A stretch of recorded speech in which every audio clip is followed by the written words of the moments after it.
Okay. All right. So we'll get started. Welcome, everyone. My name is Dr. Frank Minja. I'm a neuroradiologist based here in Atlanta at Emory University, originally from Tanzania. It is my distinct pleasure to introduce Dr. James Koola, who is based in Connecticut, and he's been doing a few of these talks to help our folks prepare for the USMLE examination. So this is the second in the series, it's actually a third talk, but it's really a second in the series. So I'll call this like 102 because now we're actually talking about studying for the USMLE exams. And previously we were just talking about general aspects of applying to residence in the United States, including about how to get to USMLE a number. But now we're gonna dive into the nuts and bolts of actually how to study for the examination. So without further ado, welcome Dr. Koola. Oh, hello, everybody. So my name was James Ignas Koola. Originally from Tanzania, trained in Muhimbili, and I'm currently the Associate Program Director for the Internal Medicine, Preventive Medicine, and Advanced Preventive Medicine Residence Programs at Griffin Hospital here in Derby, Connecticut. I'm happy to be here with you and to try to walk you through the process of accessing graduate medical education here in the US. And as Professor Minja said, we have done two sessions, but they are really the same session about, introduction to USMLE, and we call it one-on-one. And this one is 201, where we are talking about preparation strategies now. How do you, how strategically do you prepare to put yourself in position to apply for graduate medical education? And of course, we'll have a TED Talk where we'll talk about application for residence. And I mean, that's what we do as people running the residence. I mean, every year we recruit. And so that will be in a position to kind of, in a very commanding way, explain what it takes. And it's a game of attrition, whereby we started, I think, in the two talks, we spoke to almost 600 people. 135 people sent in their USMLE numbers up to yesterday evening. And these are the people we invited for this talk. So you have to be in the churning in the process for you to kind of be in a place to join us. So, and that's what we are really trying to do. So I have a team with me, Professor Minja, who just introduced himself. Apparently, Professor Minja today is his first day of vacation, but he volunteered to be here with us. Thank you, Frank, for the sacrifice. We appreciate it. It's really a good deed. I have with me Moza Abeid Hamoud, originally from Mombasa, born and raised in Kenya, who is currently MD4 at St. George University, and she's applying. She's in the current application cycle.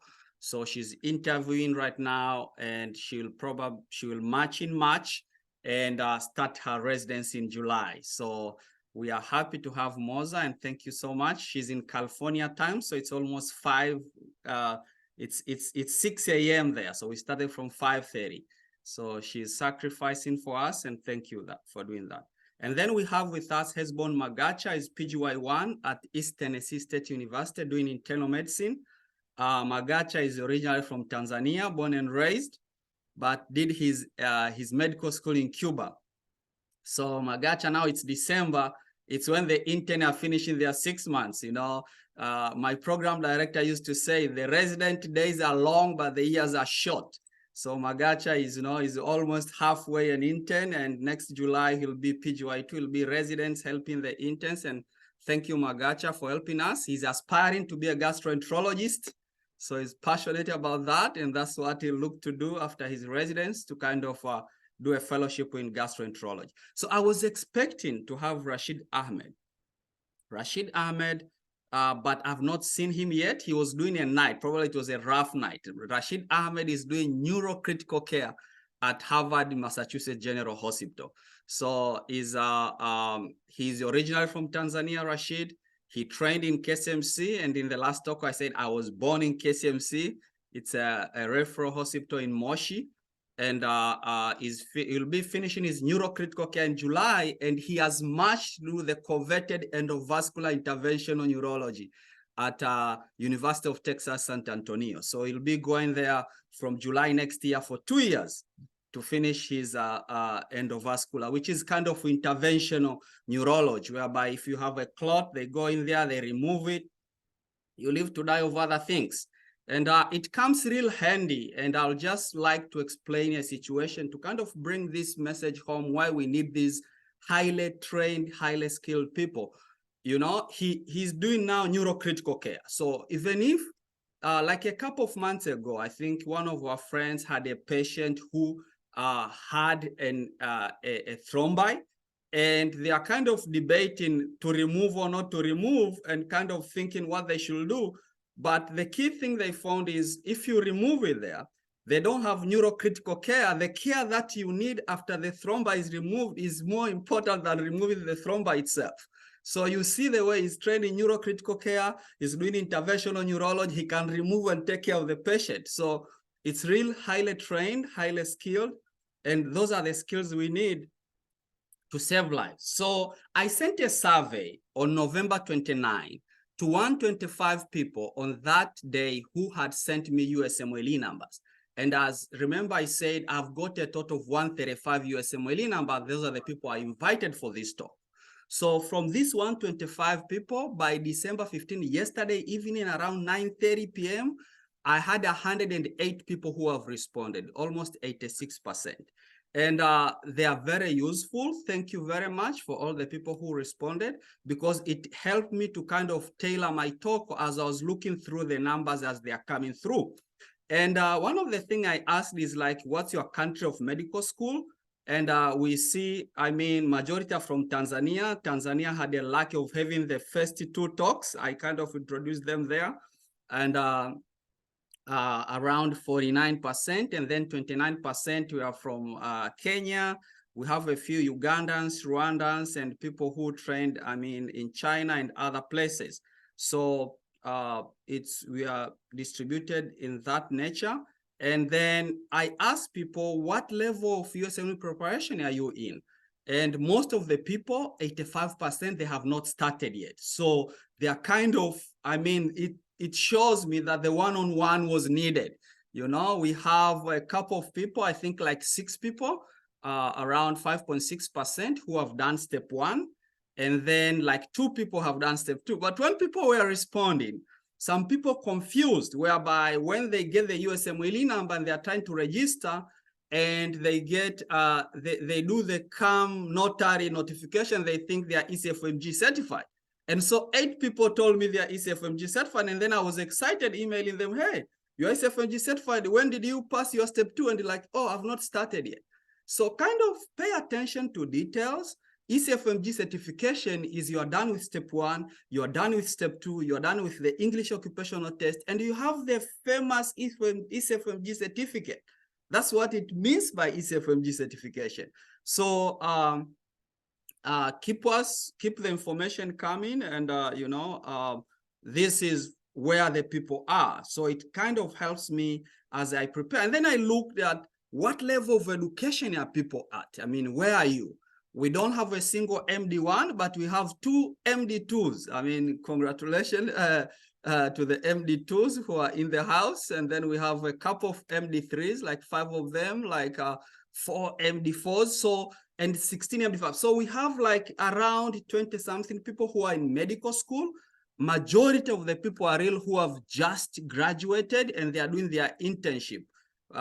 Around like 35%. So it's people like real early in their career. So it gives me a sneak peek, I mean, where people are. And there's some who have done postgraduate training, and others, you know, are moving off their lives and kind of trying to apply. And so I asked them, if you finish medical school, how many years from graduation? And I want to get a judgment. This is really a parameter for us in graduate medical education. One of the things we look at, which kind of really tells us or where we place the candidate, is years from graduation, because medicine is like an army. You know, you as an intern, you are the foot soldier. You are the one who is kind of running the show. So, you know, when it's so many years post-graduation, your chances of matching decreases, but they are never zero. The only time you have your zero chance of doing graduate medical education is when you don't do your USMLEs. So it's important. I will keep insisting that those people, you are knowing it early, you are knowing, try to maximize on that, do your exam timely and apply early. It's something which I'll keep hammering home and kind of explaining. And it's because, I mean, your chances are real high when you are early on in your career. So as I said, the numbers help me to digest and kind of prepare this talk. And of course, I will keep you guys involved and kind of engaged as we move along and try to see. So I got 10 extra people after I sent the survey. But then in real sense, I didn't have the bandwidth to send to them. I assumed that I'm sampling 125 of 135. I'm really getting a lot of information from here. So I didn't kind of went on. It's easy to do things when I do them in groups, like I send one email and it goes to everybody. It's another thing when we try to respond to each one separately, takes a lot of time out of us. And nobody really has a lot time to do things. So the strategies for preparing for USMLE real varies depending on your current status. But the key thing, which I'll keep saying in a lot is you need to pass well and pass quickly, you know? So, and you need to have the right strategy from the word go, because you don't want to gamble with your life. I mean, I assume you're convinced you want to pursue graduate medical education. So you want to pass well, you want to pass early, and give yourself that chance, you know? And the real sense, the variations between as I said, your preparation will vary according to your current status. The status are real too. Either you are still a medical student that you're studying, or you have graduated. It doesn't matter you graduated last month or 15 years ago. You are in the same group of post-graduating doctors, and your game plan is exactly the same. So although I'm saying it depends on status, there are real two groups. Those people who are active in the medical school and those people who have graduated. And it doesn't matter when you really graduated, you know. And that's how I will kind of try to bring home. So I will try to share practical experience. The good thing is I went through the process. Many years after I graduated. I should have been smarter to do it early. I had different circumstances. I didn't do it. And so I want to share real practical experience of how, you know, you can prepare depending on how I prepared, because I succeeded. So I've explained, I've tested my theory. I've worked with medical students from time to time. Professor Minja will send me his students and different places and kind of talk to them about the things to prepare. And the things I've explained to them, and those people who followed, they came back to me like, wow, it's different. It really made a difference. It made me, you know, be able to kind of prepare well, and I passed real well, and I can apply for what I want. So preparing for USMLE needs consistent effort. Truth be told, you cannot sleepwalk and clear USMLE. So you need to have intention, you need to have determination, and you have to put in effort and never lie to yourself, you know. You need to make sacrifices. You cannot go on with your life as usual and then go through the USMLE journey. It will not work. You will not make it. I can assure you that. So online, when you go, there are a million opinions. People have different opinions on how to prepare. You know, what I want you to do is really narrow down. If you think what I'm telling you is not like your cup of tea, you have a different studying style, narrow down to a style and stick to your guns. if you keep crisscrossing between strategies, time will come, you'll be taking your exam, and probability you'll not be ready. Guess what? You might fail or slash pass with borderline scores, and then reduce your chances of going into graduate medical education.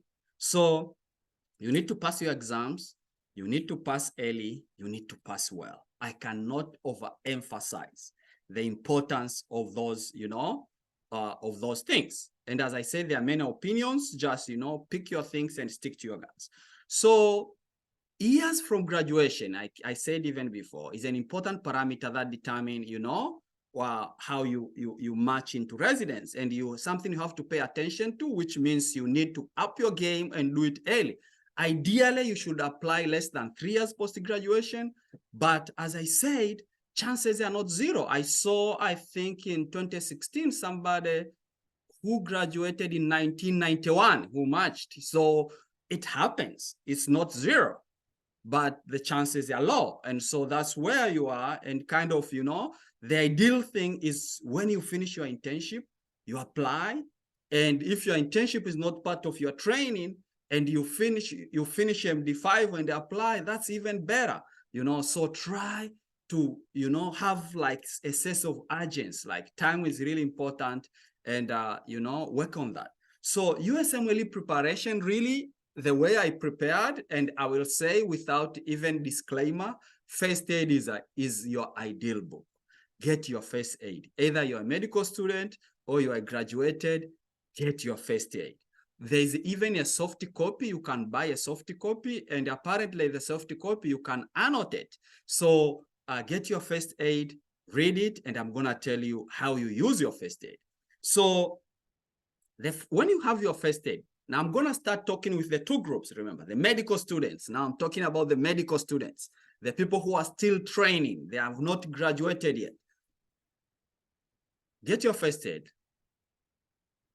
Read your first aid as you go through different academic years and courses. So like you start your MD1, you're doing anatomy. Read your anatomy, read your snail, do your Zuckerman for dissection, read your anatomy in the first aid. You do histology, you read histology in the first aid. You do biochemistry, you do biochemistry in the first aid. So you use it to supplement what you're doing. And then you need to get the Kaplan notes and videos. And then you use them to kind of, supplement your knowledge as an extra materials. I mean, as you are reading through the different topics. Then you use the Kaplan notes and first aid drill as your reference to supplement the books that you have.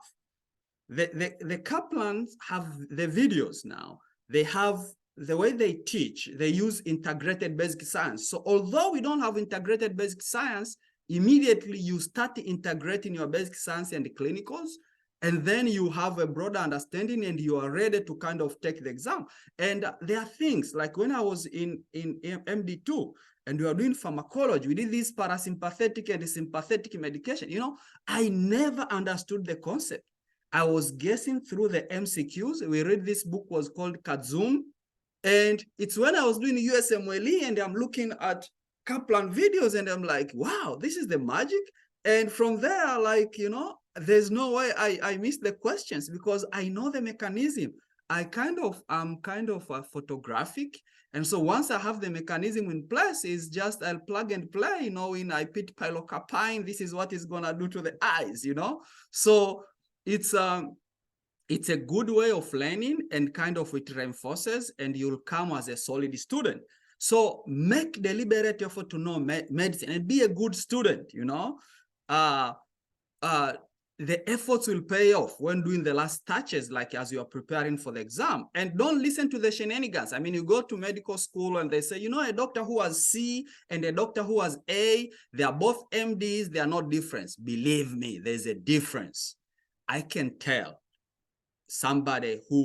a resident who has a check knowledge and a resident who has a solid foundation, and a doctor who has a check knowledge and a doctor who has a solid foundation. So build that attitude of building a strong foundation. Invest in yourself, make yourself better. You need to continue to make yourself better. And that way, as you come and you prepare for the exam, you are in better position. So make deliberate effort to know medicine and be a good student. Don't shy away. Get as many A's as you get. Medical knowledge really stays with you throughout your career.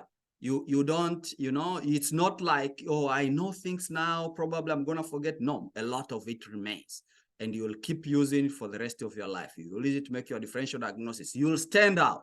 They'll see this student is knowledgeable. They know.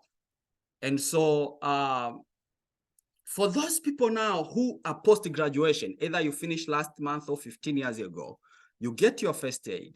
The first thing I want you to do is read it cover to cover as a novel. Just read it like you're reading James Hadley Chase. Don't bother. Just read it, like browse it through. Read through everything, page 1 to the last page. When you finish that, start reading it again, topic by topic. This time, paying full attention, annotating, writing your notes in there. Annotate and take notes as you read. What is supposed to be, by the time you finish reading your first aid, it should be like there's no place to write. That should be a place like you know it to the later,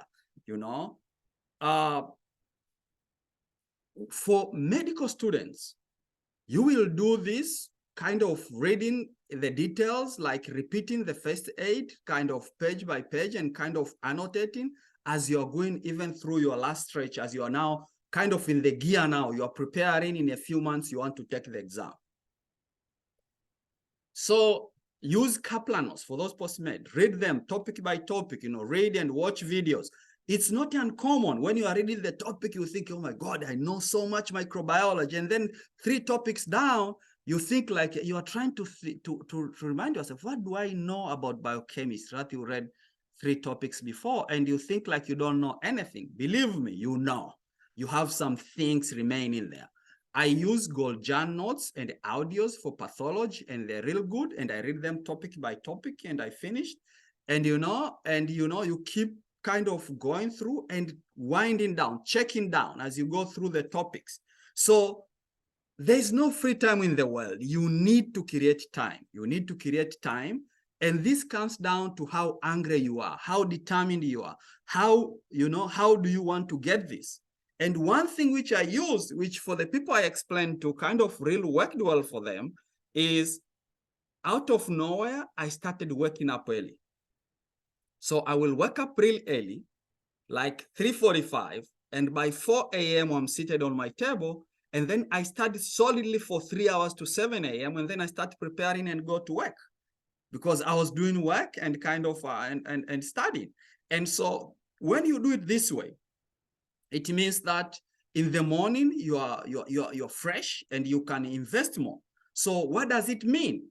To work at 4 a.m., it means you have to sleep early by 8. So that's why you make sacrifices. You don't stay and watch UEFA games late, which end at 11, because you sleep at 11. You cannot wake up fresh at 4 a.m.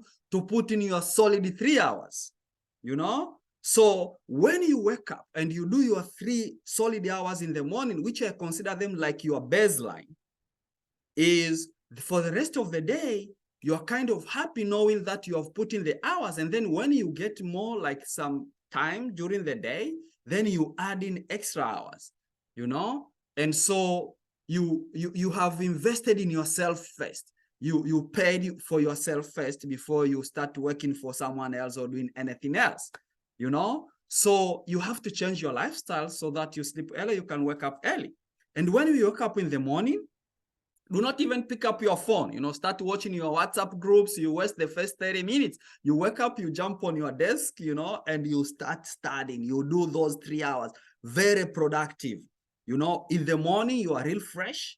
You can grasp the material real well, and you can go through a lot of things, which if you come in the evening, you are tired and, you are yawning. You take forever to finish a page. And so I find this to be very, very, very, very, very good investment and giving me a big bang for my buck.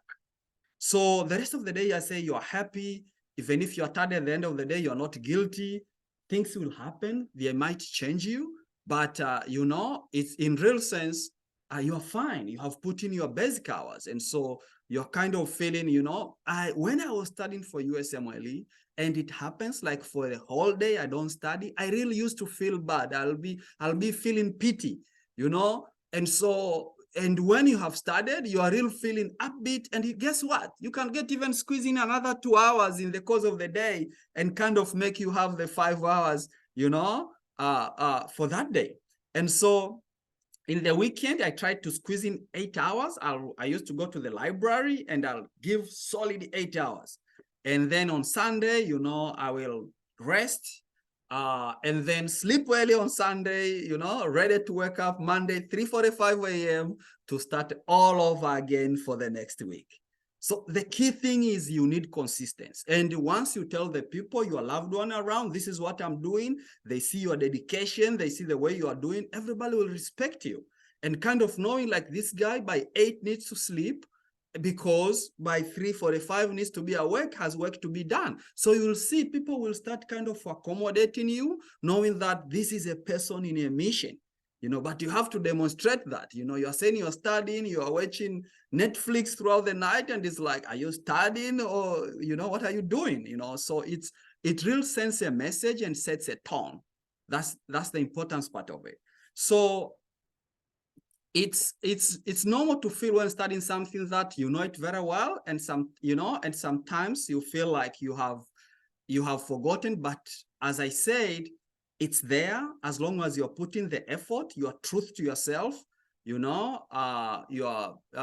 those personal reflections. It's normal to feel like, if you try to think now, like, how much about chemistry do I know? Krebs sake, what do I remember? But when you come and you have been studying, things will flow. So don't let that kind of distract you. There are preparation tests where people, like classes, people will go pay and attend a class. Like even Kaplan has a class. It's almost like $10,000. I don't believe you need to pay somebody to sit in a class to be trained. At the end of the day, you need to grasp them. Even if somebody sits there and it draws crab circle for you, at the end of the day, you have to sit and have it kind of come into your brain and a way that you can understand and answer questions. So for me, my advice, don't waste your money going to classes. Just systematically, meticulously, in high detail and high intention, sit down and study. And so you go through the topics one by one, your anatomy, biochemistry, physiology, microbiology, for those doing step 1, pharmacology, pathology, epi, biostat. And when you are done, you have checked out the boxes that you have read all of them, then you come to question time. But the key thing I wanted to tell you, when you are reading this, you are reading this topic by topic. When you finish a topic, you go to first aid and you read it again. You read it again and on that topic. And so, and this will be like almost a third time that you are reading your first aid. Remember, I said by the time you are done, your first aid should be like it's written all over. It's like, you can't even give somebody to do anything with it. So my advice is before you start your questions, if you have some kind of resource, test yourself. And this is where the NBME comes from. So NBME is a comprehensive test where they create questions for USMLE type style. And it's around $60. And you can apply and you do it. And you see how much you score and you take a note. You should have something where you study, like put like a chart where you put NBME 1, this is my score. And you can you will follow up on that as you're progressing through. And so the quiz is like $60. It has 4 sections, 50 questions each, and it lasts, so it's 200 questions. That takes around 5 hours. And so you need to have, it's web-based, so you need to have data. You need to be in a place where you'll be undistracted for 5 hours. And as you do this, you are kind of building your stamina. Because when you do USMLE step 1, it's 8 hours of 200 questions in 7 blocks. So you don't want the first time you are doing 280 questions is the first time you are going through that. When you do the NBME, for example, if you can, is you are building your stamina. You are putting yourself in a place whereby you are used to that. It's not the way we train in our countries. We don't do these heavy loaded MCQ questions. So we don't have that stamina. So it's something, is a skill that you have to build. And so when you go to the questions, when you are winding down, the instrument that I found to be very useful is UWorld. And this, I call it the last mile. And now the UWorld, when you subscribe it, for 30 days is around $319. But in real sense, I will advise subscribing for like 90 days, which is around $440, which will give you, you know, a full one self-assessment. And as I'm talking through, I will say why I want you to have at least a minimum, you know, of 90 days. And the questions comes with explanation, and the explanation goes with illustration. They have even links there. So when you finish the questions, you go through the explanation, you enrich your knowledge, and you can answer probably 25 or 100 more questions related to that topic. So it kind of a very solid way of reinforcing the information and kind of hammering home the key points that you have been going through. So the step one for UWorld has almost 3,700 questions. So a block of questions has 40.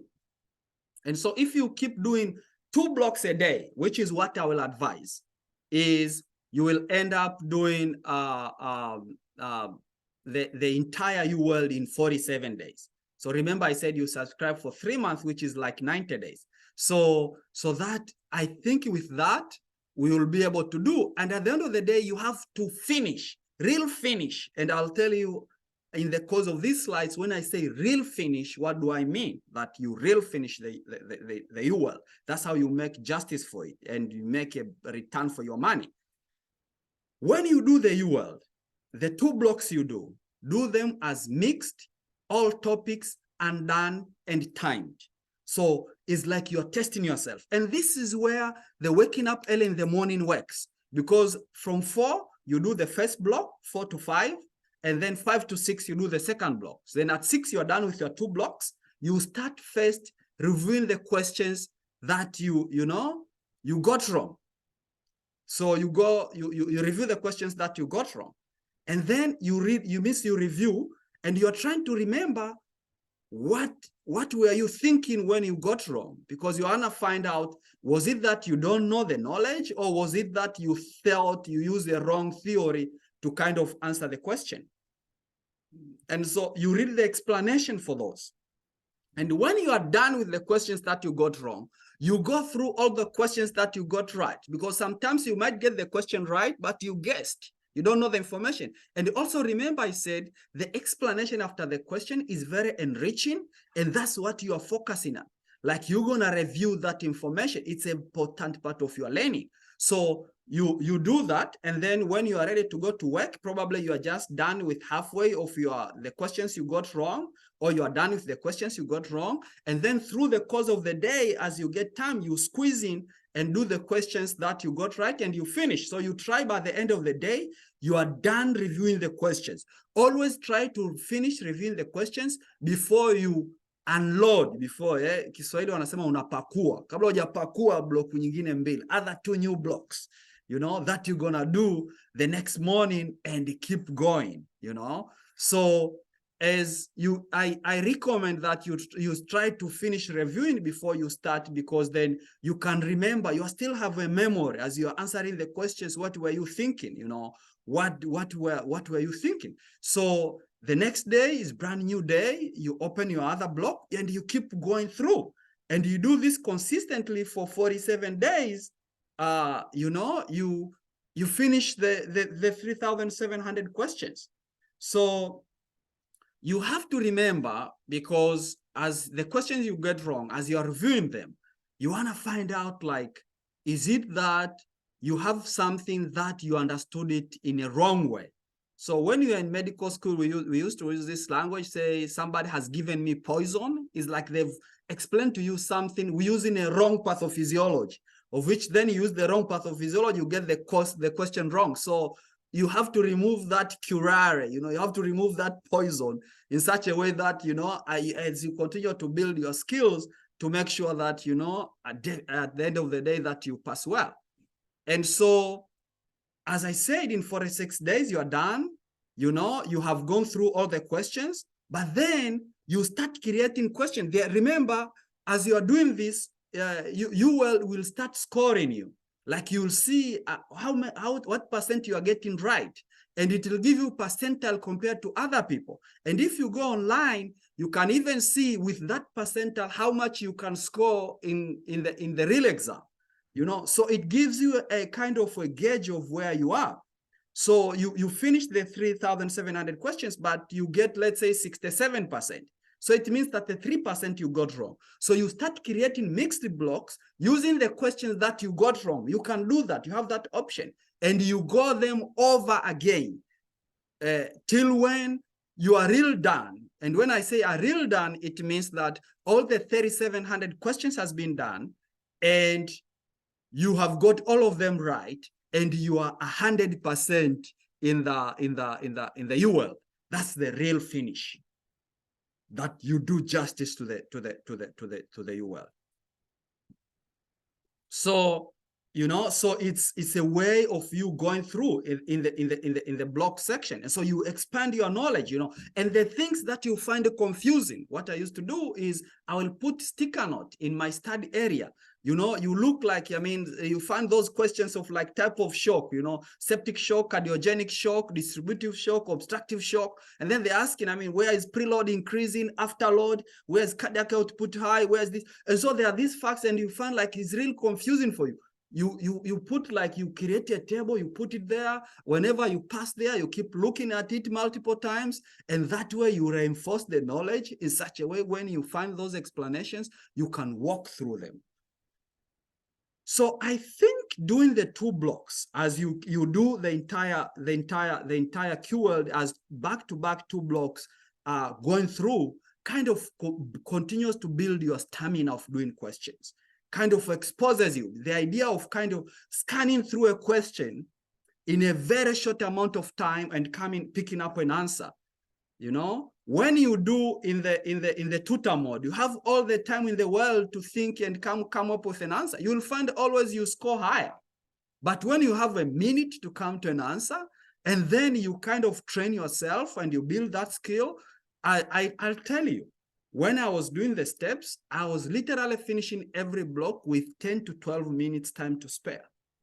And then I will go review the questions that I've kind of started, and then, and move to another block, probably leave some time and put it in my break, like whatever.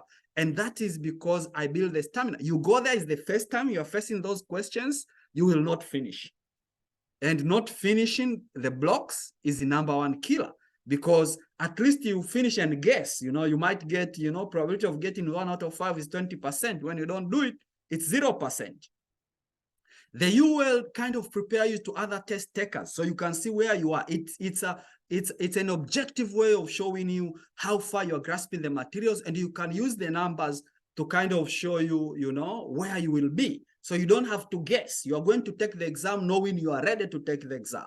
And of course, it shows you the topic that you are not doing well. So you can kind of improvise, go to the topics that you are not doing well and kind of read more and find out what don't you know, and kind of build up to that.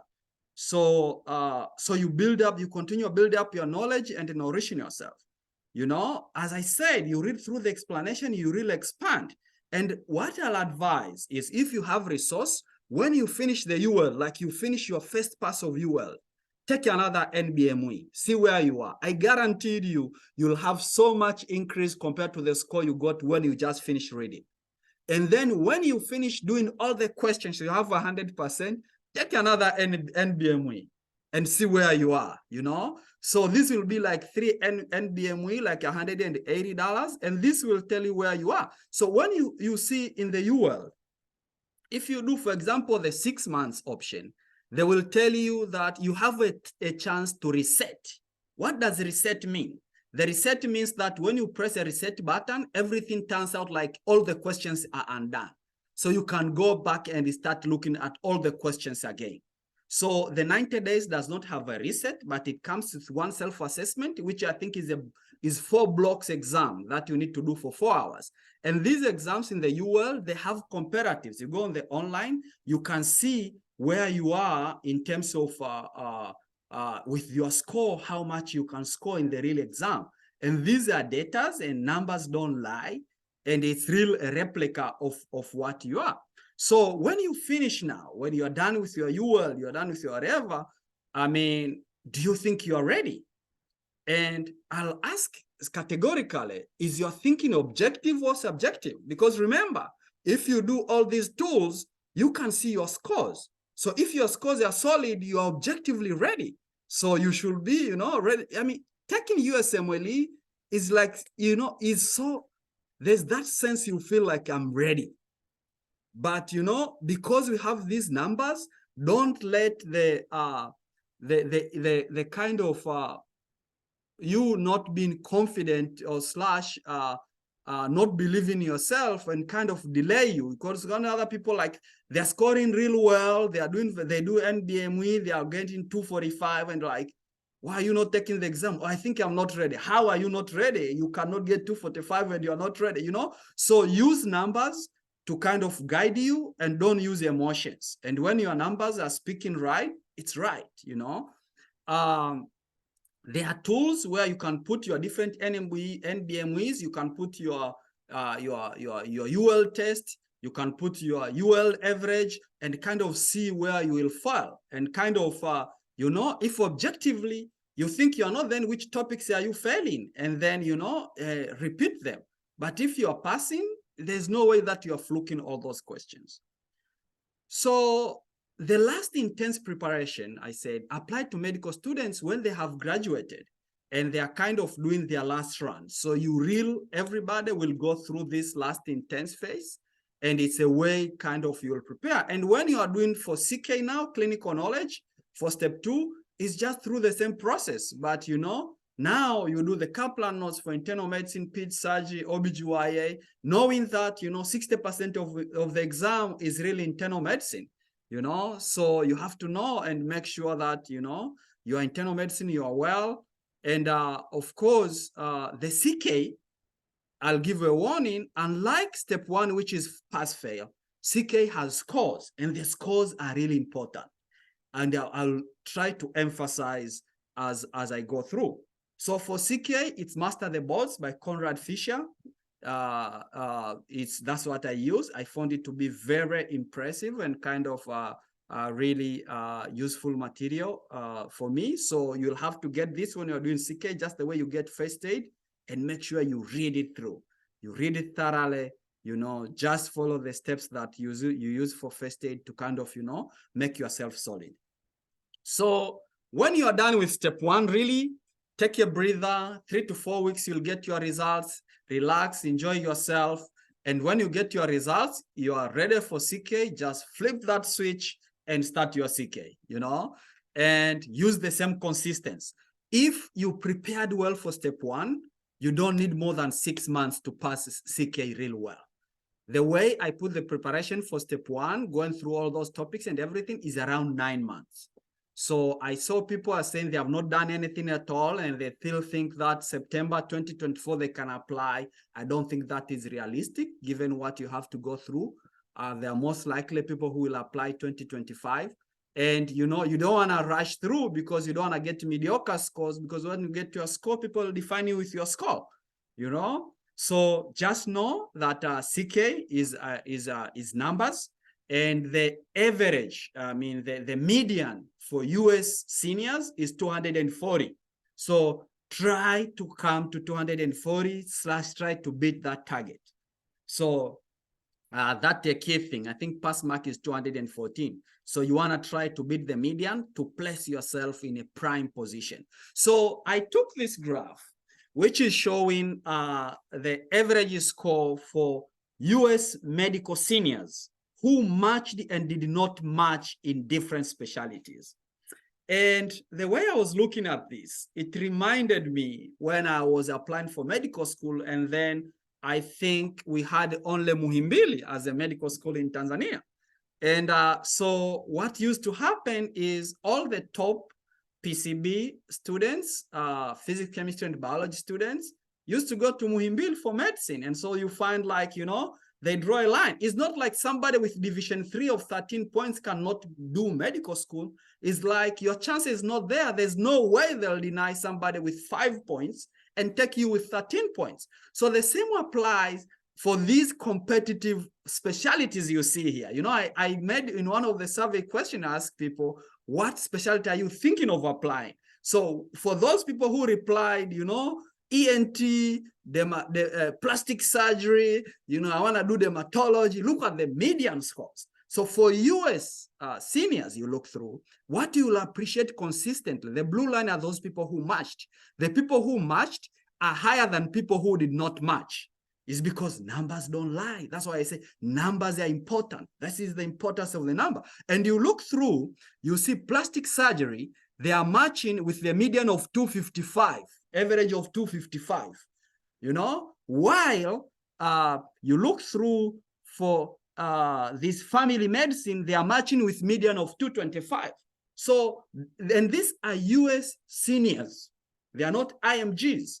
So don't get 225 and then you're telling me you want plastic surgery. That's why one of the questions I asked, have you made a research about your specialty? What you want to make your research is to find out what's the median score of those people who goes there. And there you set, you give it your best shot, you don't hit it there, then you see where you're gonna fall to, because you apply to those, chances are that you're not going to make it, So you have to kind of have that sense of reality. And we'll take more when we talk about, applying, when you're applying, like what you need to do. But I want to give you this preamble information so that to know, to have a feeling where you want to hit, what targets you want to hit and things that you want to do, So it's very important that you have your truth to yourself, you give yourself the best chance, and you see how the cards align. So most people fail USMLE because they don't have the right strategy. They don't have the right material. They don't know what to do. You are starting with a better foot forward. I've told you in nitbit what you need to do, what works, how you need to do it. So the key thing is to pass your exam in the first attempt. US seniors pass USMLE in the first attempt 98%. Only 2% fail. So the 2% raises a question mark. Now you come as international medical graduate and you have attended the exam twice or thrice, that's a problem. You want to pass your exam in the first attempt. It's really important, because if 98% of the people are passing, then you fail, you have a problem, right? So do the right strategy, do the right thing, make sure you pass well, pass quickly, and be ready to apply. It's very, very important. Those things come in concurrence together. You know the ropes. I've told you all the tricks. Make sure you pass well. Position yourself. Put yourself in a position to match. Position yourself in a place to match. And,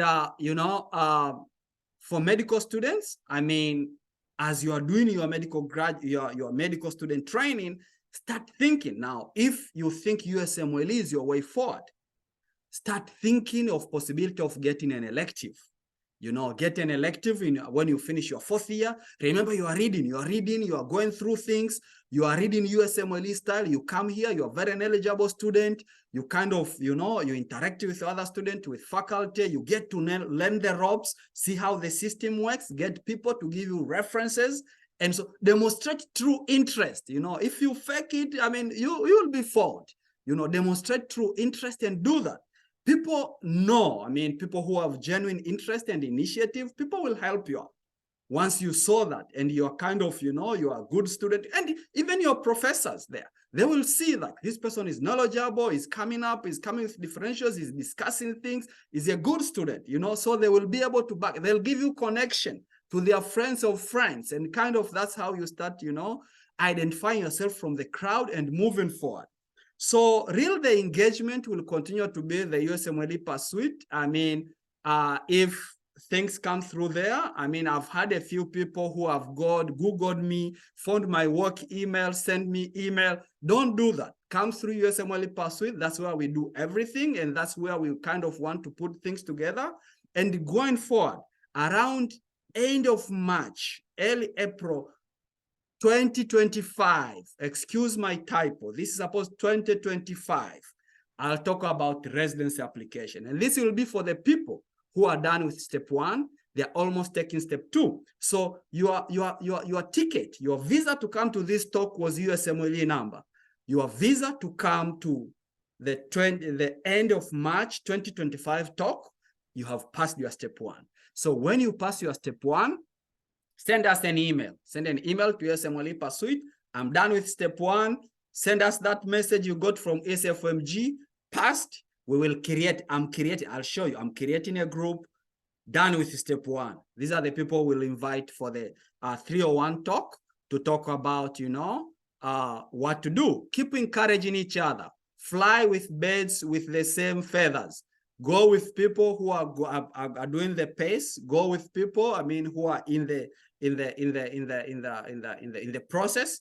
And people, if you see somebody, is dissing out, is trying to discourage you, walk away nicely and keep working on your craft.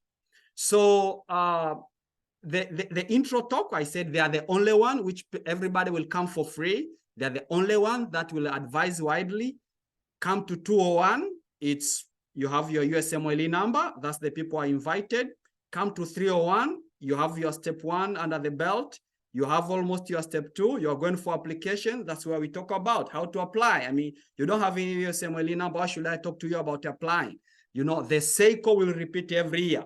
So the SEICO will keep repeating every year. And what I'm thinking, the plan as we are going forward is really to, I want to get, if your colleague, example, decide they want to do USMLE, tell them to get the USMLE number, give them usmlepursuit@gmail.com, let them send the USMLE number there. They'll be put in the waiting list in the group, and when the SEICO starts, they'll be invited.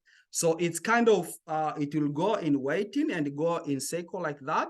And of course, that's what we'll keep doing. And of course, as I said, you pass your step 1, let us know, send your thing, you'll go to the step group.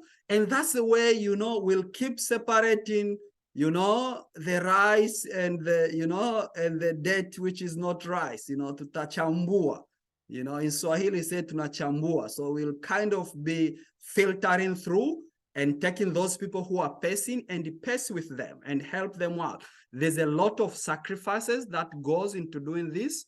It's everybody bandwidth is so exhausted, and we are trying to do it in such a way that it's not overburdening, and people who need help will get the help we need, and people who don't, they'll just stay in the fence. And this is a screenshot of the USMLE Pursuit. You see, I have passed the step 1 there. I have ECFMG certified in there. So when you get your badges, you get your HANAs, your badges, then you will be going into those groups. And that's how we will keep moving, moving back and forth and kind of, helping you out. So the back and forth will be real minimal. We'll try at least in 2 to 3 weeks, kind of go back and kind of provide. I was speaking to Moza. She'll create like a Google form with where people can put the questions and like whatever, and then answer and share them with everybody. But in real sense, a lot of things are Googleable. Be industrious, have self-initiative, go around and look through. And as I'm going through and kind of in the follow-up, I would like to get like 2 volunteers. Just send an email to the USMLE Pursuit. Don't send anything here because things here are going in the website and they're public information. And then I will kind of include you in such a way that will help us with responding to questions and directing people here and there in case they need anything. And kind of the issue, USMLE Pursuit is really your go-to place. Encourage each other, support each other, share the good news, done with step 1, here CK is coming and all those things. We want to hear all those, you want to see is to believe, so people have to see to believe, and of course, move forward. So, I our founder of the father of the nation, Nyerere, said, kupanga ni kuchagua. To plan is to choose. So if you choose USMLE, do it. Our job here and through these talks and everything is not to convince you to do USMLE. We want to find people who have decided, they have chosen they want to do. And our aim is to kind of make their journey not be as arduous as ours and show them the ropes, how they're going to walk through to do it. So, kupanga ni kuchagua, choose and walk your talk. And I hope to see some of you in the end of March 2025, that you are done with step 1. There are people who are now in the middle of their preparation and taking their exams. Majority of you by March 2026, there's no reason why we should not have you. It's more than enough time that you are done with your step 1. And we move along those lines, putting in the thing of that kupanga ni kuchagua, you have chosen, you are working on that, and kind of we can help you and kind of move along. So good luck, everybody, and we'll take any questions you might have, and all the best. Asante sana, Dr. Koola. Excellent, excellent, excellent. Maybe you can stop screen share, but I think that was like very, very informative presentation there, and we had a lot of like questions online that are very, very helpful. But the first question I asked was how many people even have the first aid book? So we're not really like talking like all theoretical. And so it turned out many people have the first aid book. Some of them have like older versions going back to 2018. Some of the attendees do have a soft copy of 2023. So maybe if they share that with you, maybe you can share that back to everybody with a USMLE number. Maybe that could be a more centralized way of disseminating that information, because many people were sharing their emails to whoever said that they have the soft copy and they're willing to share. So maybe if they share that with you, would you be able to share it back with those are they are copyrights, Frank. So they will have to kind of buy them, I think, through Amazon and those things. So we leave them to kind of procure through Amazon and get your first. It doesn't matter even if it's a 2012 first aid.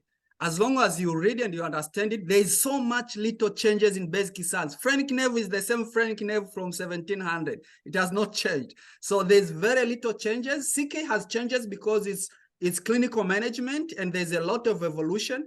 But for first aid, even if you have a dinosaur age first aid, as much as you read and you understand the book, you'll still be in a good place. Okay. Yeah, so I think that my key point here was to make sure that everybody who has a USMLE number has the first aid textbook. So I guess for those who are willing to share, maybe they can put their emails there so people can approach them one-on-one and get the assistance if they're not able to purchase it. But I completely agree that reading the first aid book is absolutely essential. It's the foundation for all of this. And I'm actually very excited that many of the people who are following us are still early in their training. I think they were like second years and third year MD students and so forth. So I think like just having that textbook, I think really kind of begins to level the ground. So to the extent people can share, I think that would be great. So at least that way we're kind of setting like a, just like a similar baseline. So that way we're not talking about first aid and some people are still sort of like, where do I get the soft copy and so forth and whatnot. I don't know how much it is on Amazon. Maybe we can Google on Amazon and see how much. It's like $50. How much? $50. 50. Yeah. So that's that. The other question that came up, Dr. Koola, was how much time should people budget for preparation for these exams? It really depends on how much time you put, given the schedule, because I can talk about my blueprint, what I use. I think 9 solid months was ready for step 1. And after that, 6 months, I could do CK. So That's what, but it really depends on how much, because somebody, for example, you have a chance, you have more days, like you don't work full time, you can put more time and then it's shorter. But the key thing with that is around 9 months. I don't think, somebody writing now in the survey and saying like, yo, I'm taking step one. I've not started, I'm taking step one in February, forget that. I don't think you're gonna be ready. You won't be able, you will not even finish, your UL. Remember, you have to finish your UL and real finish, like do 100% of your UL. So it's it takes, I think 9 months is a kind of a good rough estimate, but So plus you would say minus depending on how much nine you months need. minimum, closer to 12 months, or 6 months minimum and closer to 9 months, just to kind of keep people realistic. You think it's more 6 to 9 months or 9 months to 12 months? 9 months a sweet spot, plus or minus, depends on real what time people Okay. really put in, and All right, great. the Yeah, understanding, and I it's think your point about that people should really be following the exam scores as they're doing the practice questions. That was also like very good advice. So, if you're at 9 months and you're still not really scoring your target score, maybe you need to kind of add a few more months to your studying and so forth. So that was the major one, and then there was another question here. Does postgraduate qualification give you an upper hand in matching in the same specialty in the US? I guess from a radiology, if you already did your MEd in radiology, does that give you an upper hand when matching for radiology in the US? What's your sense about that? I mean, if you have done the training, and it means that you are actively training, you are knowledgeable, which means you pass your exam well, it might have a chance. And I remember in my first talk, I said, for example, you are done your USMLE. Let's say you are a radiologist or a pathologist. Sometimes you can get, people will go through the back door whereby they'll get a fellowship, like come and they do like neuroradiology. Yeah. What that does is it exposes them to the practice in the US. They are working with the attending. They can, showcase their thing. They get the reference letters. And then after that, they go and do the residence, because you need the residence to be independently licensed. So it can save you go through the back door for some specialty, but not all of them. But the key thing is really, the way people consider the training from other countries. I mean, here in the US is different. They take them with a grain of salt, and it's when you have that chance to audition that you can show what you can do, which can be too late / you don't have that chance to audition. So it's a plus or not a plus. It depends on who look at you and what they make out of it. The key thing is to pass your exam, to pass them well, numbers don't lie, and be able to apply early. That's it. So I think I want to just pause a little bit and spend some time on the preparing for the exam, and just to reflect on some of the things that Dr. Koola was emphasizing. Really, it's about discipline. Going back to my time when I was like preparing for the exam, instead of doing the blocks of questions every day, I did them on Saturdays. So my style was to do all my blocks on Saturdays. So on Saturdays, I will simulate the whole exam. So if it's 5 blocks or 6 blocks, Saturday would be my exam day. And then during the week, I would be reviewing all the questions I got wrong. So that's how I did it, basically. But the similar sort of discipline, but I think like, by batching them all on Saturday, you would kind of get the whole exam experience. Right. So I would start first with like a half block where there's like 4 blocks. 4 blocks together, because basically you'd be able to build up your stamina for overcoming fatigue. Right. So when you do 2 blocks, you don't get to the point of being tired. But once you do like 6 blocks, you're now getting tired, and therefore your performance may suffer. I'll be very interested to hear what Moza and Magacha have to say about that. But that was my style. So I would do Saturday would be my exam day. And again, I would do 8 a.m. and just sit down until I finish all my blocks. And then during the week, Monday through Friday, would be reviewing the questions I got wrong. And I cannot emphasize the importance of reviewing the questions you got wrong. I even do that now for my radiology board examinations. Is the same advice I give them. do not spend a lot of time reviewing things you already know. It's about finding things you don't know and learning those things. So many times my residents will be very excited to, like, just review the things that they got right because it makes them feel good, and kind of like really delay making effort on the questions that they got wrong. So maybe just on the whole pacing for the exam, what are your thoughts, Moza and Magacha, regarding that? How did you guys study? Did you guys do questions every morning, 2 blocks, or did you do it on Saturdays? And like, what are your thoughts? First, starting with Magacha, and then we'll go to Moza. All right. Thank you. So we know we all have different ways of preparing for these USMLE exams. So my strategy was kind of different. I would wake up in the morning, I do my blogs if I have to do like 2 blogs a day. And then after that, I'll go review my resource like a first aid, or go through different resources that I have and watch some videos. And then during the afternoon, I'll go review the questions that I got wrong. And then in the evening, I can go again, just the summary of what all the questions I did. Because when I do a question, I would just do the summary of the question, like the most important thing, I will note it down. And then at the end of the day, I would go back and then review the summary of the questions that I did for the day. So that way I can know. And I based on the question that I did wrong, or the question that I didn't exactly know what was happening and I got it right. Because sometimes you might get a question right, but you don't know why did you get it right. So those are the things I would take notes on and make sure that I understand each question, what were they asking. And by the end of the day, I go through all the questions.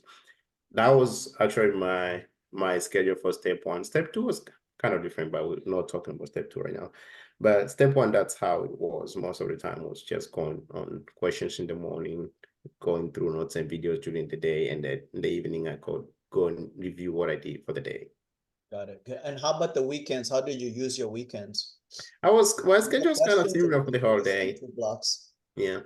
I didn't have a schedule for weekend or for weekdays. It was kind of similar, just for the holidays. I didn't have like this is a special schedule for weekend and this is the weekday schedule. It was all the same. Interesting. I'll make some comments on that. Moza, what was your take on preparing for the exam? Yes, hello everyone. So I think first of all, I feel like it's important, especially if you're transitioning from like maybe Kenya or whatever, is because like the USMLE is multiple choice questions. You have to know that from the beginning. And that's like a whole different challenge, because you'd think, oh, multiple choice questions, probably easy because you have like 1 out of 4 chances to get it correct. But sometimes it can make it difficult if you don't have the proper background information. So I feel like being able to properly have the knowledge and then practice was very important, at least for me. So what I would normally do is I would have my videos have like the background, and then I would do, in the beginning, I would do system-based questions like blocks, but I would try to get those blocks done and then do the rest of the day to just review those. So reviewing was usually what was taking a lot of time. And then as I progressed, I would also then do randomized of the blocks. I would do randomized blocks. And then what I would do is after every, like, I think 2 or 3 weeks, then I would do like a full length. So that's what I would do for the evenings or for the weekends, I mean. So I would do like a block of 6 to 7, which I think is very important because the USMLEs, they're very long and you can be in the exam, you really need that endurance. You can be up to the second block and completely tired. So just building that endurance, I think, is very important.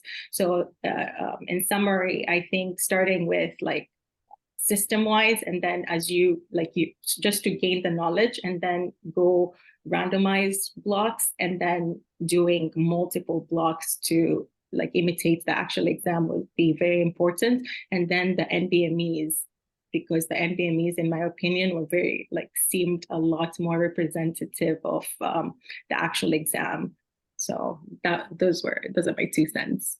Great. So we see like many variations of like study patterns, but the key here is consistency and basically being able to kind of pace yourself. So the way to think about it is you're training for a marathon. So you have to figure out how to pace yourself and realize that you're getting tired. Maybe you need to take a break between the blocks and so forth. And on the break, I used to always emphasize having 1 day off a week is key for you to kind of like recharge and refresh. And many times, I guess, especially on the continent when we are studying, you're encouraged not to take any breaks. But I think that's actually counterproductive because literally by taking that 1 day off, and usually that for me would be the Sunday or Saturday after I've done with my full length exam, I don't study until like Monday. And that's just enough for you to kind of like recharge, and even do that now for the radiology board exams. I highly recommend having like a regular, like a day to look forward to where you're not going to be studying. This is your day off. You don't have to feel guilty that you're not studying, and that really allows the brain to rest and recharge. Remember that many of these connections are being made while you're sleeping and subconsciously. So the brain needs time to kind of like cement those connections and so forth. So those are really, really great comments in that regard. Dr. Koola, any more tips around that coaching and pacing yourself and so forth? I think the key thing is real discipline and being hungry. This is what I want, and this is what it takes. I've convinced myself this is what I'm going for. Don't lie. It's so easy in USMLE lying to yourself. You pass in 3 days, 4 days, you don't study, a week, 2 weeks, things are happening. I mean, find a way to throw the noise away and kind of be in the zone and when people see you're serious, they'll give you that space.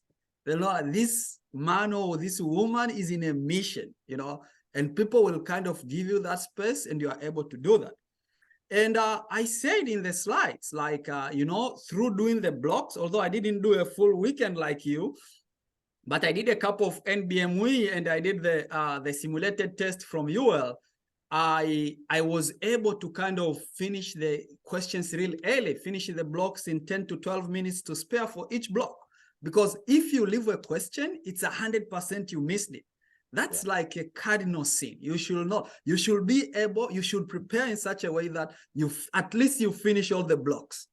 And the exam does not only test your knowledge, it tests your endurance, It's like, because you become a neurosurgeon, you might have a 12-hour surgery. Will you be able to do it? So it's like you have to have the concentration from the start to the end. And that comes to, as you're taking the exam, something which I didn't talk about, and now I remember I have to talk about, is good use of your break time. Remember I said sometimes I'll go through my study question, and you know what? I don't want to look at other things because you will see the questions you're changing from right to wrong and wrong to right. You don't want to be in that situation. And so what I'll do is I will take extra break. So I do the first 2 blocks, and then I take a break of like 10 minutes. I come back, I do a 3rd block, like almost fresh, like I'm starting fresh. And then I take like 10 minutes, because if I have extra time, my break time is longer. And then I come back, I do the other block like, real fresh. And then I take my 30 minutes, I have my lunch, I go out, I walk, I come, I do my 5th block, I take a break, I do my 6th block, I take a break. So the extra time comes to my block. And every time I'm starting a block, I'm giving it 101% concentration. Yeah. That is key. Yeah. That's the strategy of how you have to kill it. And that way, so if you see, we are not used to this, and you don't prepare this way, you are not conditioned, you don't have the stamina. By the time you reach a 3rd block, you start guessing. Your brain is fried, It's like you are seeing no light, and guess what? You fail. Exactly. Yeah, so and I think that cannot be emphasized enough, especially for like step 1. There is the knowledge, and then there's the endurance. And sometimes people may not tell you about the endurance part of it. And this is why, even though you may be very intelligent, you can't just walk into the exam and pass, because things like endurance, you have to like practice for. Like there's no way. It's kind of like saying like waking up today and trying to run like a marathon. Yeah, you may be a good runner, but you ain't gonna run like 26 miles just like without doing any like practice whatsoever. And if you do, there's no way you're gonna have like good times when you do that. So that's really why it's very, very important to have that discipline. Again, I'm excited that we have a more or less like younger crowd, like meaning like many of the folks here are still in medical school. So I think pacing yourself by reading the first aid book multiple times over, I think that's really good. And then pacing yourself in terms of preparing for the step 1 exam. Do we not have anybody who is applying for this coming cycle, Dr. Koola, 2024? Because I thought we had a few people who may be ready for 2024. I think the people who put their ECFMG certified, but that was the notary cam certification, you know. So Okay. I think per my survey, those people who responded, only 2 are done with CK. Okay. So, and I didn't kind of go and solicit out who they are. I'll kind of find out, I think, after this and what's going on. But yeah, so I think I'm just suggesting we should keep it open just in case word gets out and you know, there's still people who may be applying this coming cycle in 2024, then we can maybe do a session for them. And then others can still have it in 2025. No.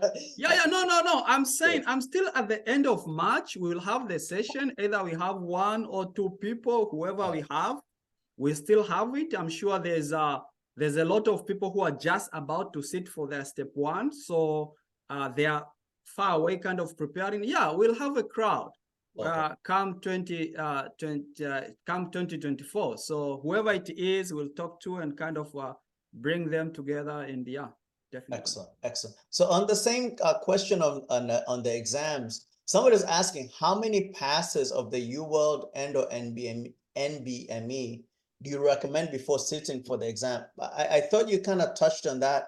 I think what for score me, should you aim for? Is it maybe they're asking so NBME, you just do it once. You don't do any NBME twice. I have this memory where I remember questions. For me, I didn't do, and that's why even through my talks, I didn't say like, you know, I'll take UL, do it casually, and then come and do, because then I will be memorizing the questions, the answers. So I think for UWorld, the way I did it, it's if you do 1 pass comprehensive, like you finish you real finish, which means you get 100% in all the questions. You have gone through all the questions and you have got them right. I think that should be fine, you know? And if you are going through, and as I insisted, make sure you don't just finish the questions, you read the information after the question. You answer yourself, why did I get this question wrong? Is it that this is something I didn't know completely? Now I know it. Or is it that the mechanism is confusing me and I have to think and draw something to keep reminding me, you know, these shocks are going this way and these things are going, you know, we always have these things in the study of medicine whereby you don't really get the concept, you know, and the way they answer. So it's kind of, if you are doing that diligently, you don't need more than 1 pass, really. You don't need more than 90 days subscription, of which you will, with the commitment, you will be able to go through it. You will really finish your exams. You will really finish your questions.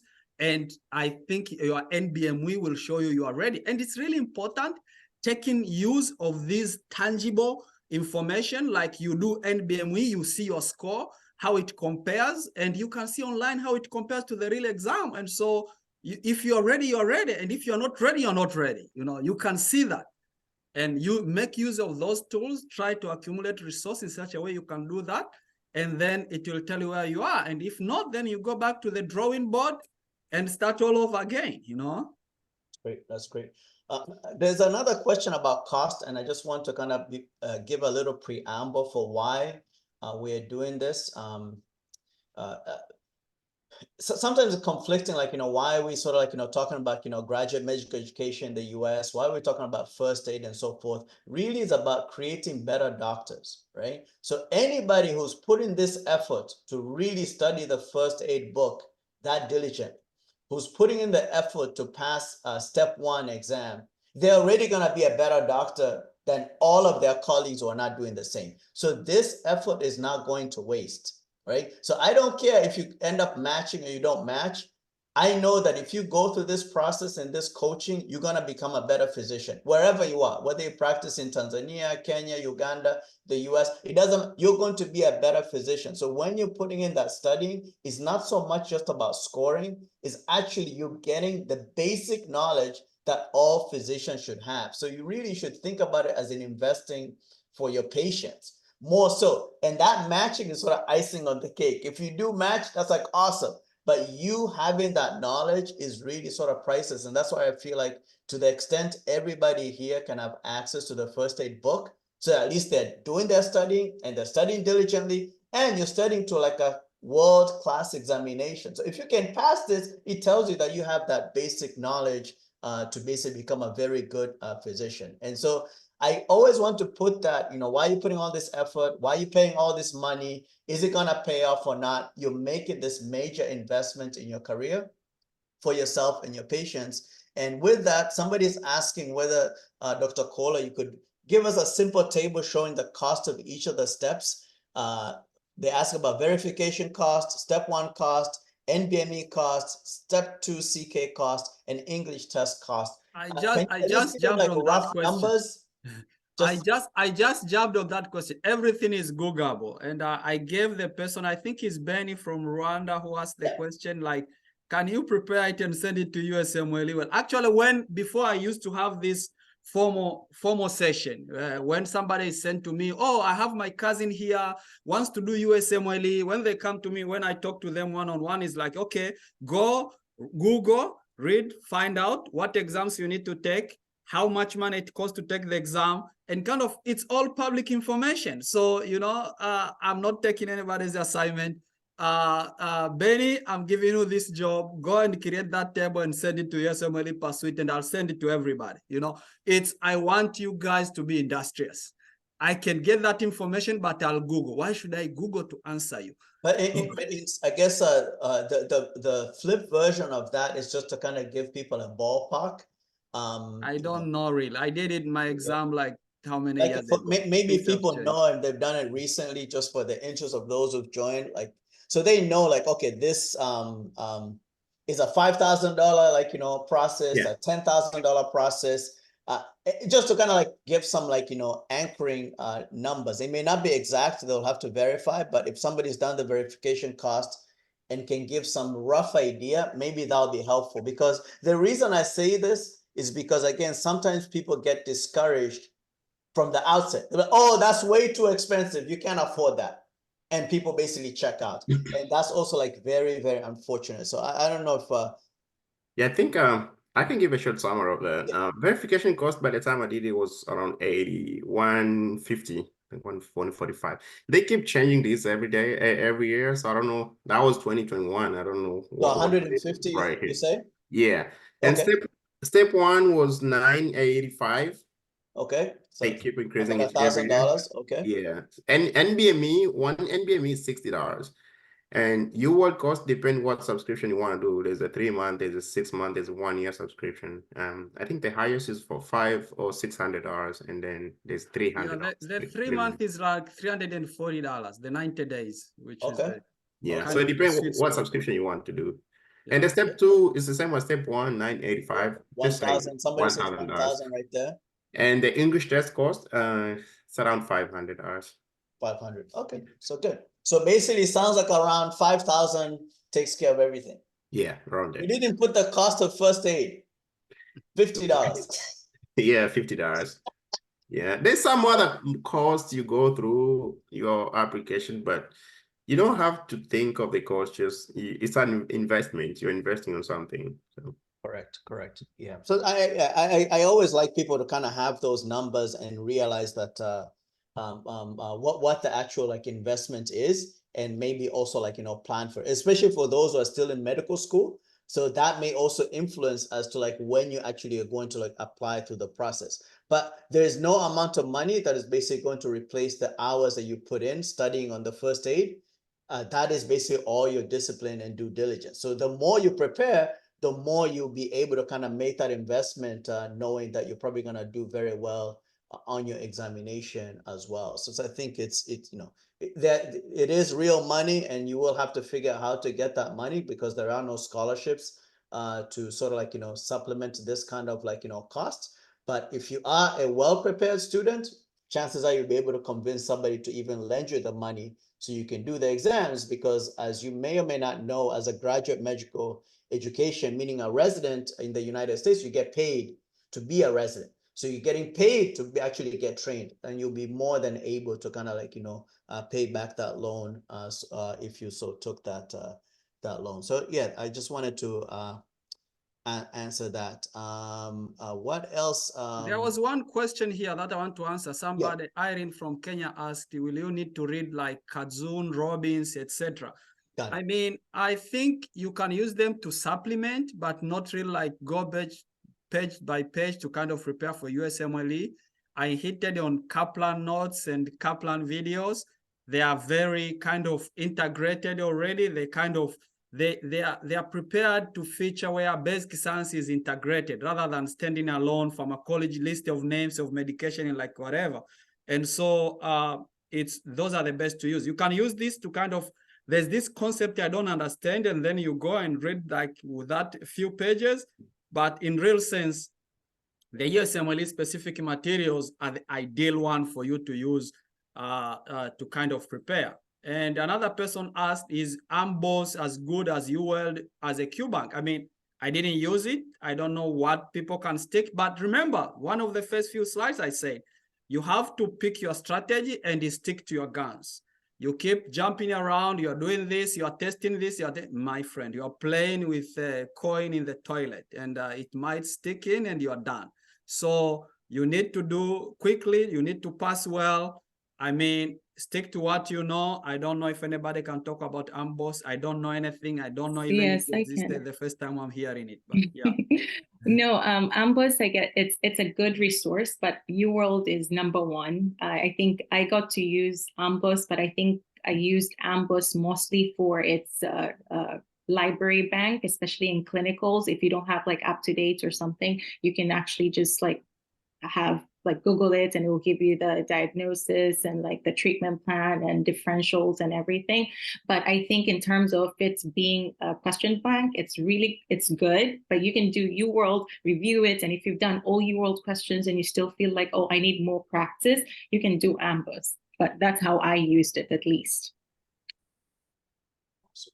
Awesome. That's great. Yeah, I didn't use AMBOSS, but use UWorld first. And when you master everything that you in UWorld, then you can go for other resources like AMBOSS, but don't go for AMBOSS first before finishing UWorld. Along the same lines, can you guys comment on whether you did the QBank questions more than once? That was another thing that folks used to do when we were preparing, where we would try to get to the QBank twice, like basically go through the whole stack of questions twice before you take. I don't know what you guys' thoughts around that. I would say going through QBank twice, to me, that's kind of wasting time. Just do once, and then you have the option to mark the questions. Like once you do a question, like you're not really sure what's going on, mark it. Or if you get the question wrong, mark it. And then once you finish the QBank, you can go and redo the questions that you marked. Just the number of questions you marked, the question that you're not sure, the question that you got wrong. You don't have to go back again and do the whole QBank twice. I'll be taking a lot of time. That's my strategy. So I don't know what other people think about it. No, I agree. I feel like I was also similar. And like Dr. Koola was talking about earlier, I also memorized, like somehow I remember the question and then I end up answering it because I remember I missed it that time. So this is how I answered it. So I think I also just did one pass, and then the second pass, I tried to do the incorrects. So UWorld has the option to just do the incorrect questions, and you can do that. But I think also mine was a little bit different because for step 2, I was doing it as I was doing the clinical rotation. So if you do it in blocks, like, okay, OB-GYN and then peds and then this, and then go back and do all of it, that could be helpful. That's great. That's great. That's great. I guess we were like old school, man.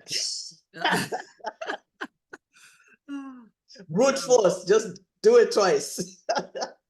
Okay. Yeah, but certainly there is a sort of like rhythm. When you do more questions, you will also understand how they ask the questions. So that can be like very helpful.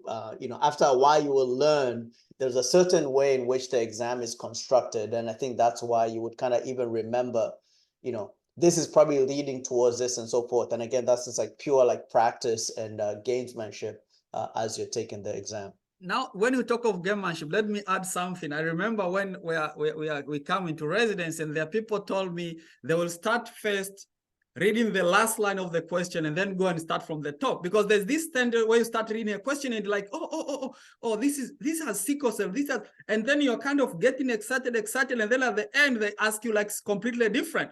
But if you have read down what's the gram stain of the organism, and like you scoop up in 10 seconds, this is sickle cell, you go and pick up, like you can go even faster. But people will kind of perfect the skills and get the gamemanship and learn how to throw the noise away. The questions has a lot of noise. That's why there are 2 pages. I mean, they give you unnecessary labs. So you don't know, is this necessary or is this not necessary? I mean, should I account for this pancytopenia, or this is just, an arbitrary finding here, which, so it teaches you kind of what to prioritize. And remember, I'll put Moza on the spot.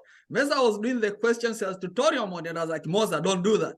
Do them as test mode, do them, as block, as mix, and you'll see. And all of a sudden you see your score drops because you don't have all the time in the world to connect dots and start thinking. So it's the skill. Absolutely. I can't agree more on the test mode. So many folks will do the thing where they'll do one question, then look at the answer. Do one question, look at the answer. So that's also, it makes you feel good, but at the same time, I think you're missing the opportunity to do it as blocks and build your stamina. So at any given point, I would say, especially for the QBank, you want to do them in test mode and do as many blocks together. That was my theory around it. Moza, maybe you have more to share. Yes, from personal experience, obviously. So yeah, I was doing it in tutorial mode and I was feeling really good about myself and I'll tell you the reason why tutorial mode is good for 2 things. Number one, you get to have instant gratification. You choose an answer, great. Like I'm doing good. I don't have that anxiety to wait until like 40 minutes after 40 questions in a block. And then the second thing is that with tutorial mode, you get to look at the question. So if you give me all the time in the world, I'm able to figure out what's going on and choose the correct answer.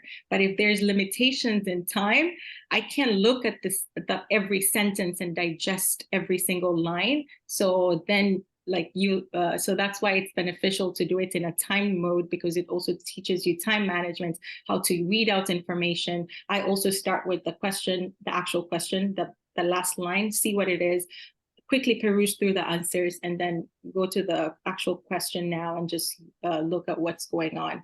But yeah, doing it in a time mode you can go from like getting 80s to 40s in like just one block. So very important to do it in timed mode. Absolutely. And sifting through the information is actually the reality of US medicine. That's basically sifting through the EMR. There's this consultation and this consultation, like 5 pages of information. And you have to sift through and figure out like, what is the pertinent information in order for me, for example, to interpret my MRI. I'm looking for specific things in that chart, but I may have to look at 3, 4, 5 notes to get the one key information that's going to help me in our interpretation of like radiology studies. So in one way, the actual USMLE exam is actually very much constructed as to how medicine is practiced here in the US, because people are not always going to digest everything about the case and then ask you one question. And patients may not necessarily present themselves and tell you exactly what's wrong with them. You have to go poke around to kind of figure out what is actually going on with them. So that's great. Great discussion around that. We're actually doing really good on time. We have another 20 minutes or so before we wrap up. Somebody was asking about mini clinical evaluations or US clinical experience. I don't know if Dr. Koola, you have any comments on that? I mean, that's the one I said.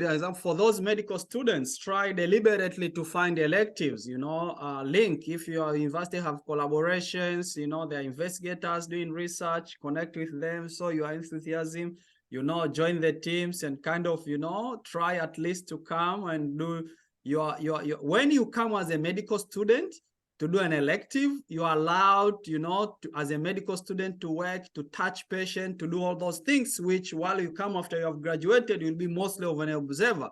So you don't get the real feel of the system. And remember, if you have been preparing as through, you're knowledgeable, you have the differentials, you have your things, you can articulate your case, you can show a good impression. And, you know, so you start preparing for a possible matching place. So it's really important to do that. And I said, as we talk in March now, for people who are applying for residence, it's really important, you know, to try to get these connections, because you will need, as part of your application, you need to have reference letters. So we look, I mean, have you worked with US-based physicians who understand how the medicine works? You know, you cannot have all your references, you know, from Tanganyika and expect people to give the same degree of seriousness, although you can browse through and kind of get through, but the chances are stacked against you. So it's important, and they are called observerships, and, you know, and it's really an investment you'll have to make, but it's key. But when you get, like, you have those collaborations and you have people, I know a person who was working in Aga Khan, and they had 2 visiting Aga Khan Dar es Salaam. They had 2 visiting US physicians, and whenever they came, he made an effort, he worked with them, kind of interacted, did some cases with them. Guess what? He got 2 reference letters while sitting in Aga Khan, you know, and then he had a third for US physician and got another letter from somebody from the university and matched. You know, he just graduated this July. So you have to be proactive. You have to prepare. You have to have a mission. You know, you have to have a mission and kind of take every opportunity to kind of maximize, network, know people, establish, build relationships, and be placing yourself in a place where you can be helped.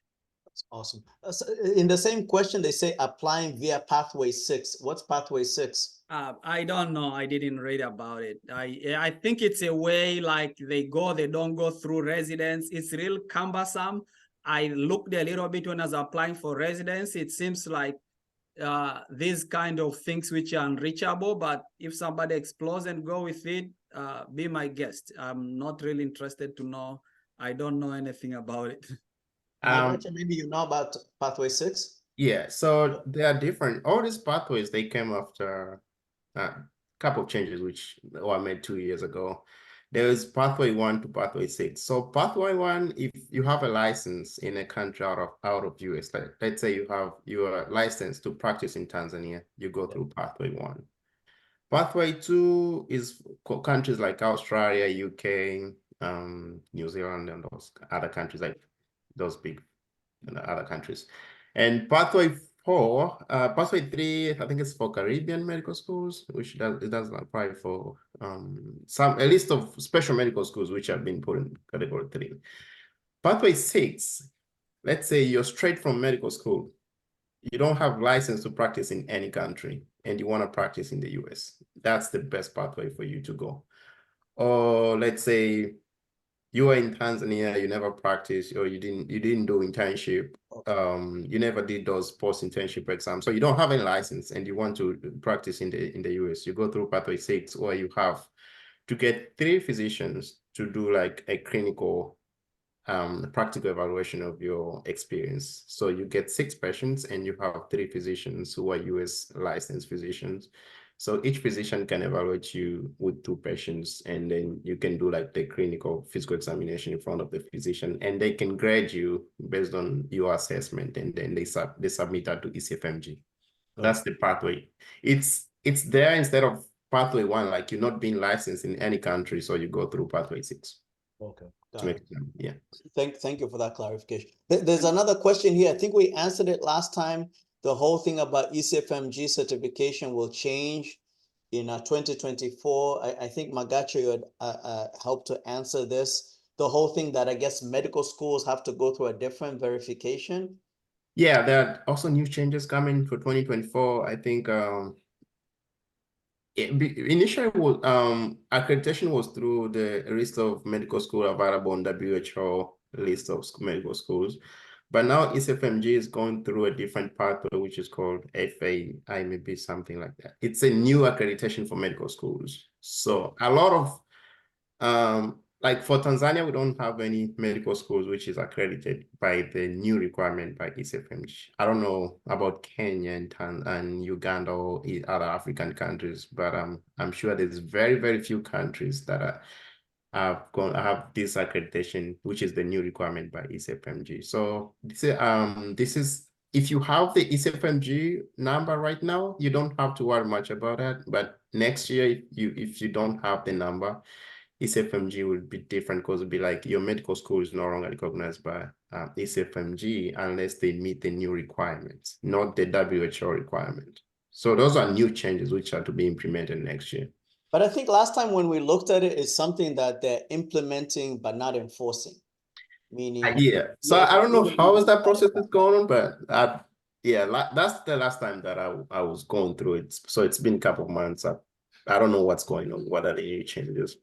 Yeah, so maybe if somebody maybe can just put something, if as we're wrapping up, if you were able to just have the link that folks can go to. I think you had looked it up last time, and I think that understanding was there are changes coming, but they will not be enforced. And so the idea is like, don't worry about it. You still basically have to study your first aid. You still have to pass your exams, and the whole like medical school accreditation is something that it may come in like 3 to 5 years. It's not really imminent, meaning like they're phasing it in. So we're probably still in the phase-in process of it. So yep, that'll be great. Saib Anakala is asking, ECFMG number same as USMLE number? Same thing. Yeah. Maybe you can help him, Magacha. Yeah, that's the same thing. ECFMG ID. Is it the same? Yeah. Okay, but I guess the issue is that ECFMG certification is not the same. Oh, that's what Dr. Koola was talking about. You do the webcam thing, and then you get a certificate. You get a certificate after you do all your steps. Step 1, step 2. You get it, which has a certificate. Just to paraphrase it, USMLE number allows you to begin the process. When you complete your exams, then you will get the ECFMG certification, and that is what will allow you to apply for residency. Yes. So I think so that's let me explain a little bit. So USMLE number you use it for exam. If you are a US medical student, they go through AAMC, American Association of Medical Schools, medical colleges, whatever. And then if you are an international, you didn't study in the continental US, like the 50 states of the US, then you go through ECFMG, Education Commission for Foreign Graduate Medical, whatever. So it's the same USMLE number for the exam, but you can call it ECFMG number if you get from ECFMG, or call it USMLE number when you get from AMC. It's the same. It's USMLE number. And of course, as you are going through verification, you do the NotCam and everything, but notary camera. But that's not ECFMG certification. ECFMG certification is when you are done with the exams, and you are done with the exams and you are ready to apply, and then you get your certificate. It will look like your degree, kind of ECFMG certified with the dates and signatures. And yeah, that's how it is. And Magacha, I would like to ask, either you go through pathway 1 or pathway 6. Between those, do you still need to do exams, or you do these things, you don't do exam? And if you don't do exam, how much does it cost for you to have the physician evaluate you, and what's the no, you still have to do those exams. So the pathway comes when you're applying for ECFMG certificate, the certificate, which that's why you need the pathway you choose, and you pay that was last year, 985 for both pathways. 1 to 6, it's the same cost, 985. It doesn't matter if it's the pathway 1 or pathway 6. So you pay, and then you choose the pathway you want to go through, and that's when you get your certificate, the ECFMG certificate. And then you get ready to apply for the cycle. So you would say it's beneficial to be licensed in your country. It sounds like to me it would be easier for you to be licensed in a country than find physicians to certify you. Yeah, finding physician to certify you, that's through connection, getting to know somebody, getting to know a physician. It's a long process. So if you have license in your country, it's way easier. Yeah, that's what I imagine. Current residence application is via pathways. Important. Yeah, that's what we're talking about. Yeah, excellent. Yeah, so I think Marcus Ladika sent a link on those changes, so you guys can exactly. Yeah. So yeah, that link will be good. Yeah, there are changes coming, but really won't affect us immediately. But again, some of the take-home message here should be that any preparation is never gonna go to waste. So I think that's really one of the things I want to leave people with. Like, one, it is possible for you to train in the United States. Two, any preparation you do is going to help you regardless whether you practice in the United States or not. It's going to make you a better medical student. A better medical student is going to become a better medical doctor, period. And that is really the end goal of all of this. You know, I may need care in Kenya, and I would love to have one of you take care of me. I may need care in Uganda. I would want a competent doctor in Uganda to take care of me. I may need care in Tennessee or New York, same thing. So really the idea here is to make sure that you guys have the resources and you guys have the strategies, right? So you can't just do what you did in secondary school and hope that you will pass, like, you know, step one, right? So many times we'll kind of just do things that we know how to pass the O-level exam, but this is not like your O-level exam. You know how to pass your A-level exam. This is not your A-level exam. And so that's really the purpose of these talks. So I think, you know, we covered a lot of ground. I really love the participation, really the engagement. I think I want to give Magacha and Moza a few last words, and then we'll go back to Koola to help us close the session. Thank you.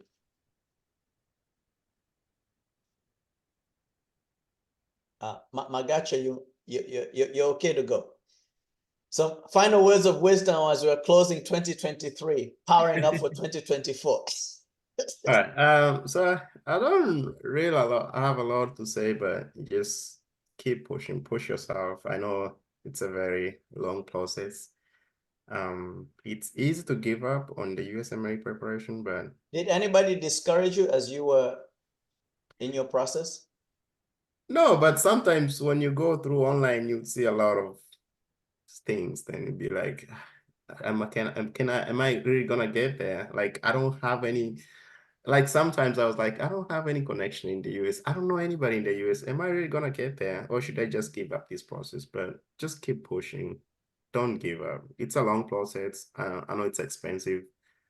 I was thinking of all these expenses when I was going through, but yeah, as Dr. Minja said, try see other people who can borrow you some money and then you can return back.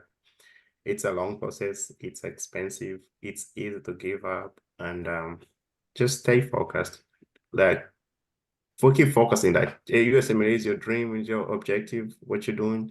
Keep doing it. At the end of the day, you'll make it. It's not impossible. Why, if some other people they've done it, what's the reason that you can do it? So it's something which is achievable and you can do it. Just that's the only thing I can say is keep studying, focus. If you have any questions, ask people gone through it. You have doubts about anything, there's always people who can help you, if not internet, because I know sometimes internet might mislead you, they might give you confusion, some confusing stuff. So either way, keep studying, don't give up. That's my only thing I can say. Awesome. Asante sana Magacha. Moza. Hello, yes. No, I just wanted to say good luck to everyone. I just want to echo everything that's been said already. Just keep working. You got this. Just time management and endurance, because mtihani ni mgumu. Yani yaweza kuwa si mgumu, lakini it's very like draining. You will finish the exam. The time, it's 8 hours for step 1, 9 hours for step 2, but you'll be so exhausted. It's a long time, but it's also a short time when you're doing the questions. So just make sure you stocked up, you ate the day before, like you're well rested, and just keep practicing, practice, and good luck to everyone. Thank you, Moza. Thank you, Moza. In your journey, anybody discourage you, or did you encounter any discouraging comments online or stuff like that? Because I think the reason I say this, I find that many folks from our countries can be discouraged, and one, because they don't have access to many people who have maybe already done exactly what they're trying to do. So And because you encounter those folks, they may not necessarily encourage you, or they may actually outright discourage you, like, that's too long, or you graduated too late, or this and that, and so forth. I don't know if you can reflect on that as you close. Not exactly. I'm so grateful that I've had people in my corner who've been very supportive, but I can understand where the discouragements would be coming from people. A lot of times people give you ideas on what you can do based on their perception. So I would just say to this Kilamutu to just like know like what you're doing, and it's for you, and you can do this. Just keep like striving. And I would say the person who was discouraging myself was probably myself. So just get out of your head and just focus. Know that this is for you, and if you need a pickup every now and then, reach out to people who have been supportive to you. Also grateful that I had good mentors like Dr. Koola, who've been like very helpful in my journey, and I'm very grateful for that. Awesome. Asante sana Moza. Asante. Dr. Koola. Yeah, I mean, the key thing I'll say is you don't have to be a genius to pass USMLE. 98% of US seniors pass the exam. Only 2% fails. I was looking on the results. I think when they finish internship in Tanzania, they do an exam to go and practice. 56% failed. So it's just 2%. So what is it? You need the right strategy. So if you have gone through medical school, you have the baseline intelligence to do this. What comes is how you're going to take the strategies, your commitment, kind of perfecting your skills, and then be able to do it. So nobody should discourage you like, I don't think you'll make it. It's really a tough exam. So sway it away, go to the zone and do it. And as I said, I'll be doing 3 sessions. One-on-one, which is open to everybody. 201, people with USMLE number. 301, people who have done step 1, almost done step 2, and they're going for application. You guys, I don't want to see you on 101. Don't come to every 101. I'm going to talk exactly the same thing. The same slides, the same thing. I'm going to replicate it like a cookie cutter. So I don't want you there. I want to see you in 301. So I want to see you on 301. So work on your craft, do your things, keep persevering, have the eye on the prize. Don't let anybody discourage you. And for those people who are playing late, I was on your corner. I started studying for USMLE almost 11 years after I graduated, and I was like, my OSLO and applying 2 years later, like, almost 13 years after I graduated. So you need to, you give yourself a chance. If you pass well, you create, you follow the rules, you are there, your chances are there. So don't let anybody discourage you. And you, the younger one, don't think because I'm still I can just walk through this and it will work. It's not like that. So keep working, follow your dreams, and do whatever you want to do. And see you guys on 301 with your step 1 done and going for your CK. Awesome. No, asante sana, Dr. Koola. Really, really cannot thank you enough for preparing these sessions, both the 101 and 201. And now I think really we have shared all the information that is needed to attempt step 1. Really, there's not much else. We cannot read first aid for you. We cannot do the UWorld questions for you. We cannot do the MBME questions for you. But really, if you pace yourself, and again, surround yourself with like-minded folks, I think this is very, very doable. And really, it would be my dream for every medical student on the continent to have to have the first aid book. So everybody's on the same page, because when we start to build medical education and build postgraduate medical education, it's important to have everybody starting from the same base. So I think hopefully this will be the start of that. I think, Dr. Koola, you've left. Maybe you can just leave the Gmail account again on the chat, just in case people have missed it. Everybody here should have really received this invite from the USMLE Pursuit at Gmail. That's the main way to communicate moving forward. And again, we want to move folks in cohorts. So you really should have all the information to have a USMLE number. All of you have a USMLE number. Now the next step is for you to register for the exam. We didn't ask how many people have actually registered for the exam and maybe preparing for it. So maybe that can be like something to kind of follow up to make sure that we are pacing you guys, and when on your corner, we're cheering you along. Really want to wish everybody to do well. Happy holidays, Merry Christmas, Kwanzaa, and all of those for those who celebrate, and I'm hoping that the new year will bring even more exciting things. But thank you again, Dr. Koola and team, for putting this together and really being a resource for the community. And hopefully everybody leaves here inspired, knowing that you can do it. If 98% of my students in the US can do it, so can you. So I think really it's not a matter of like, whether you can do it, it's if you want to do it. And hopefully we've convinced you that it's possible and you guys can move forward. So we will share the recording later today and post it online on YouTube, and we can hopefully continue the conversation moving forward. Asanteni sana, really appreciate your time, and we'll meet again hopefully in the new year. Thank you so much.